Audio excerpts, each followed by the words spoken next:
My name is Martha. I am 72 years old.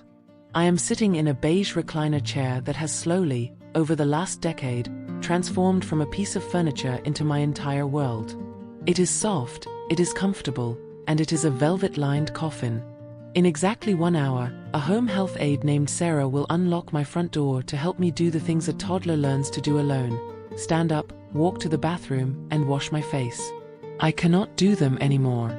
My legs, which once climbed trees and danced at weddings until dawn, are now heavy, swollen pillars of concrete.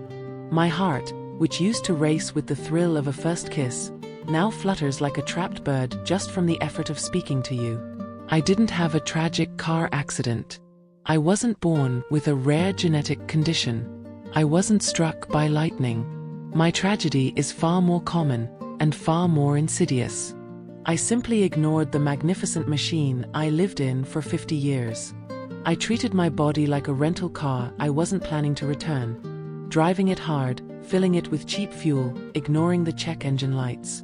And now, the lease is up, the engine is seized, and I am trapped in the wreckage. If you are listening to this, and you are sitting on a couch right now, telling yourself you'll start the diet on Monday, or you'll join the gym after the holidays, please listen closely. If you want to learn from my scars so you don't have to become a prisoner in your own skin, join this community by subscribing. It's a promise to your future self that you will choose the pain of discipline over the pain of regret. It started with convenience. That is the silent killer of the modern age. It wasn't one singular moment of gluttony. It was 10,000 micro-compromises.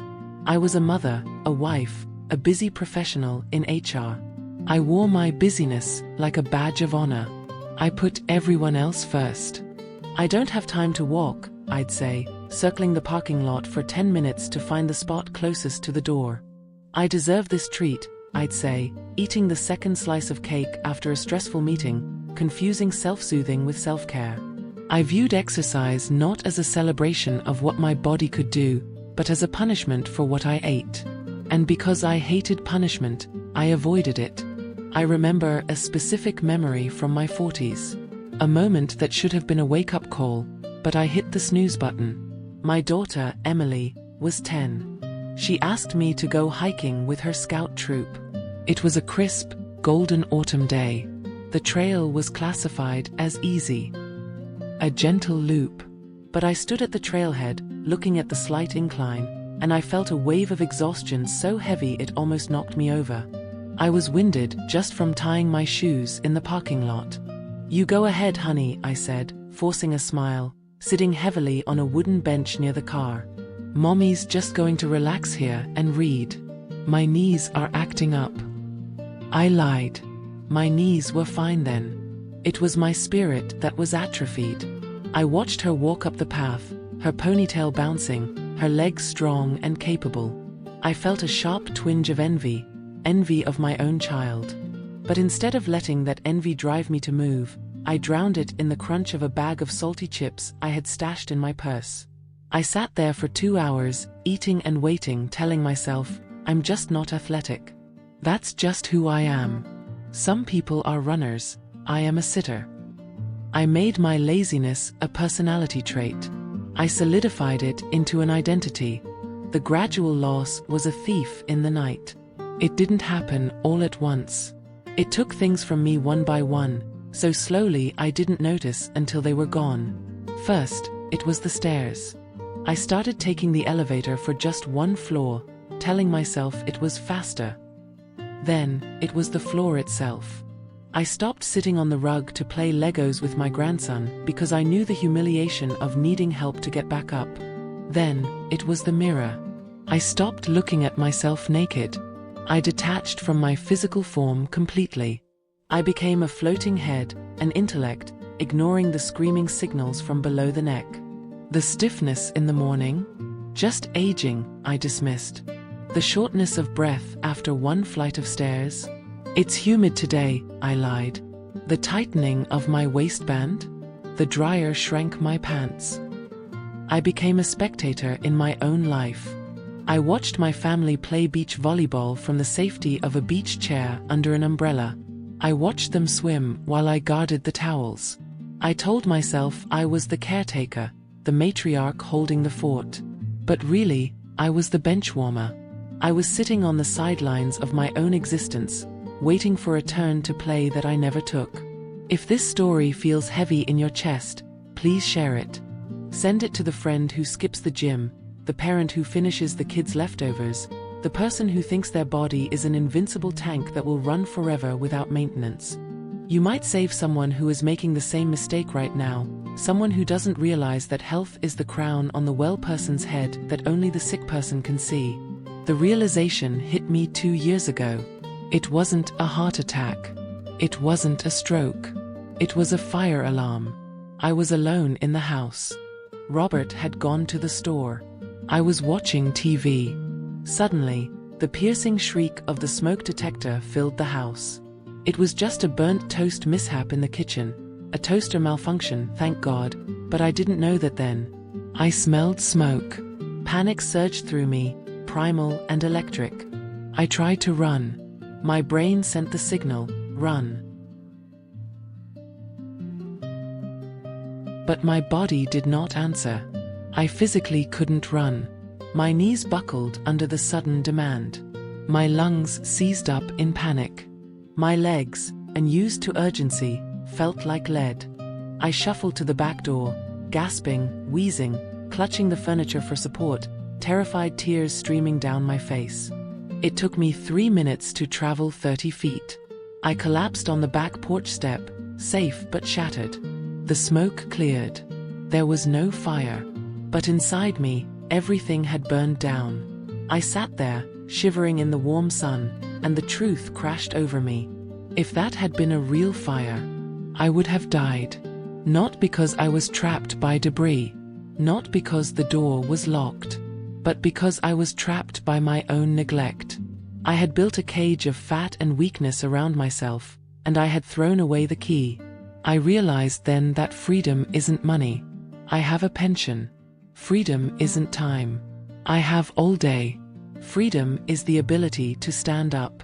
Freedom is the ability to walk away from danger. Freedom is tying your own shoes. And I had thrown my freedom away, bite by bite, excuse by excuse, hour by hour on the couch. And now, the doctor is kind but blunt. He tells me my joints are bone on bone. My arteries are hardened highways. My metabolism is broken. There is no surgery to fix 50 years of sitting. There is no pill to reverse the atrophy. If I had only 1 hour left, and in a way I do, the nurse will be here soon. My time of independence is running out. I am not going to eat a salad. It's too late for kale to save me now. I am not going to do a push-up. That ship sailed 20 years ago. I am going to do the hardest thing I can imagine. I am going to struggle to my feet. It will hurt. It will hurt like hell. My knees will scream. My back will protest. I don't care. I will grab my walker, the silver frame I used to despise, but now realize is my only lifeline. And I am going to walk to the back door. I want to feel the grass under my feet one last time. Not the carpet. Not the tile. The real, uneven, messy earth. I want to stand there, swaying, unsupported by the walker for just 10 seconds. I want to feel the weight of gravity and fight it. I want to feel my muscles shaking, trying to hold me up. I want to thank these legs. I spent 70 years hating them, for being too thick, too short, too wobbly, too cellulite dimpled. I insulted them in the mirror every day. I never thanked them for carrying me. I never thanked them for the thousands of miles they walked before I sat down. I want to look down at them and say, I'm sorry. You tried to warn me. You sent pain signals, and I numbed them with pills. You sent exhaustion, and I numbed it with sugar. You were a loyal servant, and I was a tyrant master. I will take one deep breath of fresh air, filling these stiff lungs until they ache. I will feel the burn in my chest. I will welcome the burn. Because the burn means I am still here. The burn means I am not dead yet. And I will leave a voice memo for my granddaughter, Sophie. She is 20. She hates gym class. She thinks dieting is toxic culture. I will tell her the truth. I will say, Sophie, listen to your grandmother.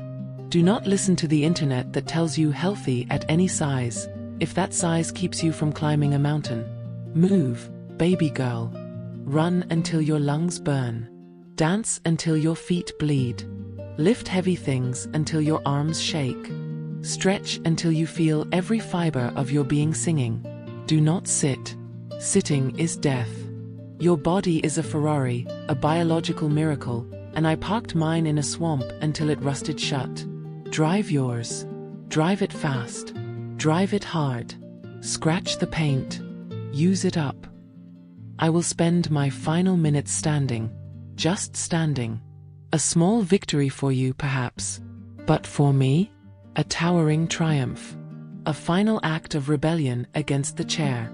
My friend, you who are listening, stand up. Right now. Do it. Put the phone down on the table and stand up. Feel your legs. Feel the blood rushing to your feet. That is a miracle. That is a gift billionaires cannot buy once it is gone. Walk to the window. Do a squat. Do 10 jumping jacks. Stretch your arms to the ceiling. Do not wait until the chair becomes your cage. Do not wait until the fire alarm rings and you realize you cannot run. Now, I ask you, if you had only 1 hour left, what movement would you miss the most? Running through the rain? Dancing at a wedding? Walking the dog on a quiet morning?